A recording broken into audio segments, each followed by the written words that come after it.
જય હિન્દ મિત્રો, આપણે દર વર્ષે 15મી ઓગસ્ટનો દિવસ એટલે કે આઝાદી દિવસ અને સ્વાતંત્ર્ય દિવસ અથવા ઇન્ડિપેન્ડન્સ ડે તરીકે ઉજવીએ છીએ અને 26મી જાન્યુઆરીનો દિવસ એટલે કે ગણતંત્ર અથવા રિપબ્લિક ડે દિવસ તરીકે ઉજવીએ છીએ. પણ દોસ્તો, એક રસપ્રદ સવાલ છે.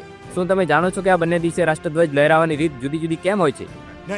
તો ચાલો દોસ્તો, આજે જાણી લઈએ એ વિશેષ તફાવત જે આપણા તિરંગા સાથે જોડાયેલો છે અને સમજીએ એક દેશભક્તિથી ભરેલું રહસ્ય, ફ્લેગ હોસ્ટિંગ અને ફ્લેગ અનફર્લિંગ વચ્ચેનો તફાવત. મિત્રો, 15મી ઓગસ્ટ અને 1947ના રોજ આપણો દેશ અંગ્રેજોની ગુલામીમાંથી આઝાદ થયો. એ ખુશીમાં અને દેશ માટે બલિદાન આપનારા દેશના વીર જવાનોની યાદમાં આ પર્વ ઉજવવામાં આવે છે.